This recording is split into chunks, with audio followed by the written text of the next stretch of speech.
এরপর আমাদের YouTube channel থেকে একটি প্রশ্ন আমরা নিচ্ছি। আমি আমার কানে চাপ দেয়া কানের দুল পরি, এক্ষেত্রে অজু করার সময় কি তা খুলে অজু করতে হবে? চাপ দেয়া কানের দুল পরেন আপনি, হয়তো সম্ভবত টিপ কানের দুল পরার কথা বলেছেন। তো এখানে অজু করার সময় আপনার হালকা একটু নাড়া দেওয়ার মতো ব্যবস্থা থাকলে একটু নাড়া দিবেন, বাস। নিশ্চয়ই একটু নড়ার মতো ব্যবস্থা থাকবে, তাতে একটু নাড়া দিবেন, তাতেই চলবে ইনশাআল্লাহ। খুলেই প্রত্যেকবার আপনাকে উজু করতে হবে এটা জরুরি না। আর যদি এত টাইট থাকে যে আসলে সেটা কোনোভাবে মুভ হয় না, ফিক্স হয়ে থাকে, তাহলে সেক্ষেত্রে আপনার এ ধরনের গহনা খুলে তারপরে অজু করতে হবে। বিশেষ করে আপনার কানের ছিদ্র বা গহনার নিচের অংশে পানি পড়ছে না, এরকম যদি হয় তাহলে সেক্ষেত্রে আপনি খুলে নেবেন। সচরাচর এরকম হয় না, বিধায় একটু নাড়া দিলেই চলবে। আমাদের ইউটিউব চ্যানেলে একজন প্রশ্ন করেছেন, এক ছেলে সন্তান সহ আমার দ্বিতীয় বিয়ে হয়েছে।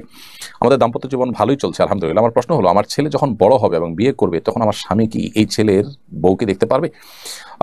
খুব সুন্দর প্রশ্ন। আপনার প্রশ্ন উত্তর হলো যে, আপনি একজন নারী, আপনার দ্বিতীয় বিয়ে হয়েছে, প্রথম করে আপনার ছেলে ছিল,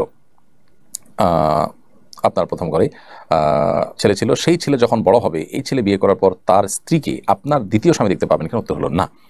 কারণ হলো, আপনার মেয়ে সন্তান যদি হতো তাহলে সেক্ষেত্রে সেই মেয়ে সন্তানকে আপনার দ্বিতীয় স্বামী যিনি তিনি দেখতে পারতেন। কিন্তু এই ছেলের যে স্ত্রী, সেই মেয়েটা অন্য ফ্যামিলির সন্তান, বিধায় তার সাথে কোনো রকম আত্মীয়তার সম্পর্ক আপনার স্বামীর নেই, যার কারণে আপনার স্বামী তাকে দেখতে পারবে না। তবে আপনার ছেলে, ওই ছেলে যেহেতু আপনার রক্তের সন্তান, বিধায় আপনার সেই ছেলের আত্মীয় স্বজন যারা আছে, যারা আপনার মারাম হতে পারে, তাদের সাথে আপনার স্বাভাবিক দেখাশোনা তো আপনি করবেনই। খোলাসা কথা হলো যে এটা আপনার স্বামীর জন্য জায়েজ হবে না, কারণ হলো ওই মেয়েটা অন্য পরিবারের সন্তান, সে মাহরাম না। হাই কমোড ব্যবহার করার ক্ষেত্রে কমরের উপরে নাপাকি যেমন পেশাব ইত্যাদি লেগে যদি শুকিয়ে যায়, কেউ যখন ব্যবহার করবে তা যদি না দেখতে পায় অবস্থায় ব্যবহার করলে নাপাকি লাগবে কিনা এবং নামাজ হবে কিনা? হাই কমোড ইত্যাদি ব্যবহার করার সময় যদি কমরের উপরে যেখানে বসে সেই জায়গায় যদি পেশাব লেগে যায়, যদি শুকায় যায়, এভাবে শুকায় যায় যে আপনি ওখানে বসার পর আপনার শরীরের কোনো গন্ধ লাগে নাই বা আপনি গন্ধ অনুভব করেন নাই, তাহলে অসুবিধা নেই। আর যদি গন্ধ লাগে আপনার শরীরে, সেটার আলামত থাকে, তাহলে সেক্ষেত্রে আপনাকে ধুইতে হবে। এই জন্য ভালো হয় এই জায়গাগুলোকে খুব ফ্রেশ করে তারপরে বসা, যদি পাবলিক প্লেস হয়, এমনকি ঘরবাড়িতেও যদি থাকে, সেগুলো পরিচ্ছন্ন করে রাখা। আর আসলে এই যে পশ্চিমা পদ্ধতি, এটা আসলে একে তো আনহেলদি পদ্ধতি, অস্বাস্থ্যকর।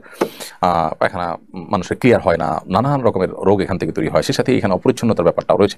বিধায় এটা অ্যাভয়েড করতে পারলে ভালো, কিন্তু যদি কেউ করেন তাহলে সেক্ষেত্রে অবশ্যই এদিকটা খেয়াল রাখতে হবে যে নাপাকিতে থাকলে সেটা পরিষ্কার করে বসবেন। যদি শুকিয়ে যায় এবং বসার ফলে সেখানে নিজের শরীরে সেটা কোনো আলামত, দুর্গন্ধ ইত্যাদি না লেগে থাকে, তাহলে অসুবিধা নেই। এরপর প্রশ্ন হলো, আমার মা মান্নত করেছেন আমাকে হাফিজা বানাবেন, কিন্তু আমাকে হাফিজা বানাতে পারছেন না, এতে মায়ের গুনাহ হবে কিনা? দেখুন, কেউ হাফিজ বা হাফিজা হোক সন্তান, এই মর্মে যদি মা বা মানত করেন যে আল্লাহ আমার এটা হলে আমি সন্তানকে হাফিজ বানাবো, তো যে মানত মানুষ পূরণ করতে পারে না সাধ্যের বাইরে থাকার কারণে, সেটার জন্য মানুষের গুনাহ হয় না, যেহেতু তিনি এটা পারছেন না।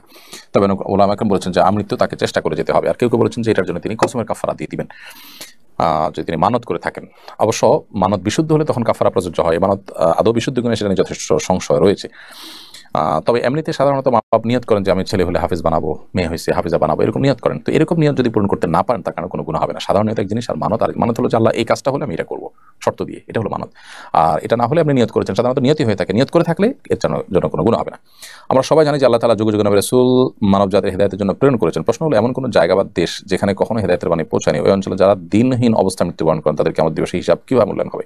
যদি এরকম কোনো জায়গা থাকে যেখানে কেউ কোনো নবী রাসূলের কোনো দাওয়াত পৌঁছায় নাই, এমন কোনো জায়গা যদি থাকে, আজকাল তো সেটা অসম্ভবের মতো, যদি জঙ্গল টঙ্গল কোথাও এরকম থাকে, তাহলে তাদের হিসাব হবে শুধুমাত্র সৃষ্টিকর্তার উপরে তাদের বিশ্বাস ছিল না, ছিল কিনা, একত্ববাদের বিশ্বাসী ছিল কিনা তারা।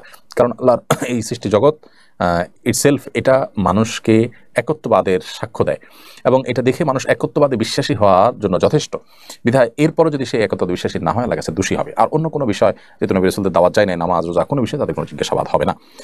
আমার হাজবেন্ড মারা গেছেন, তার উপর 5 লাখ টাকা ঋণ ছিল, কিন্তু পাওনাদারকে আমি চিনি না, তাকে অনুসন্ধানের পরও পাইনি, এখন আমার করণীয় কি? পাওয়ার যদি ন্যূনতম সম্ভাবনা না থাকে, তাহলে সেক্ষেত্রে আপনি তার পক্ষ থেকে এই টাকাটা গরিব দুঃখীদেরকে দান করে দিবেন, এবং অর্থাৎ পাওনাদারের পক্ষ থেকে, যে আল্লাহ যিনি পাওনাদার, এই সওয়াব আপনি তাকে দিবেন। এটা আপনি করলে ইনশাআল্লাহ বিদিনিল্লাহ আশা করা যায় যে আল্লাহ তাআলার কাছে আপনি দায় মুক্ত হবেন।